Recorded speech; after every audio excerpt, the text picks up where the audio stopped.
Ramkan. Pria ini terperanjat kaget. Lalu sesosok hantu wanita lainnya memangsa roh pria ini dan menyimpannya ke dalam botol. Pria tadi langsung jadi tengkorak. Lalu pria lugu bernama Chen ini mengetuk pintu. Hantu cantik ini membuka pintu dan terkaget ketika ia mendapati pria yang sebelumnya ia temui. Pria ini menanyakan apakah ia bisa bermalam di sini malam ini. Hantu ini pun memperbolehkan. Tatapan hantu wanita ini kepada Chen mengisyaratkan bahwa ia memiliki ketertarikan dengan Chen. Tentu Chen belum menyadari kalau wanita ini bukanlah manusia. Ngeri guys, masa pacaran sama hantu? Pria ini tak sengaja menarik baju hantu wanita yang terpeleset. Bagian pahanya terbuka. Hantu ini berkata bahwa Chen sangat nakal sekali kepadanya. Chen membalas dengan mengatakan ia tidak sengaja melakukannya. Lalu hantu ini mendorong Chen dan menindihnya. Chen yang sangat polos ini tidak tahan berada di situasi ini. Ia mendorong hantu itu dan langsung kabur dari sana. Aduh Chen, walaupun hantu, kalau sebening itu sikat dulu aja ya kan?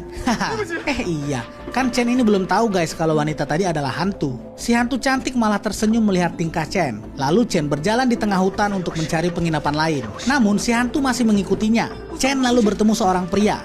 Pria ini adalah seorang pemburu hantu. Ia mengatakan bahwa ada hantu di sekitar mereka. Pria ini lalu melemparkan mantranya. Sebuah sinyal dari benda ini memberi isyarat ada sesuatu yang akan datang. Lalu akar pohon menyerang mereka. Akar-akar ini melilit dan membuat Chen terpental. Ternyata itu adalah ulah si nenek sihir penguasa dunia hantu. Nenek sihir ini sedang mencari mangsa selanjutnya. Pria ini berkata bahwa dia akan mengungkap wujud asli si nenek sihir. Namun usahanya gagal. Ketika dia hendak menyerang penyihir ini, badannya tertahan oleh sebuah akar. Sekali jentik, penyihir ini membuat pria ini terikat di pohon.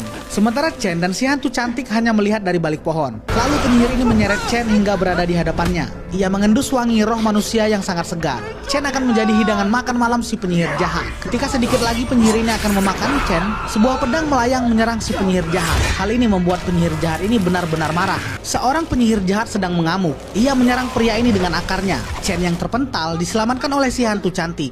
Dua pria ini kembali bertemu. Kali ini mereka harus bekerja sama untuk melawan si penyihir jahat. Daun-daun pun dijadikan senjata oleh penyihir ini. Namun dua pria ini ilmunya bukan kaleng-kaleng guys. Jago juga mereka menangkis serangan penyihir jahat ini. Penyihir ini pun berkata bahwa dua pria ini akan menyesal telah melawannya. Abis itu penyihir ini malah kabur. Hadeh.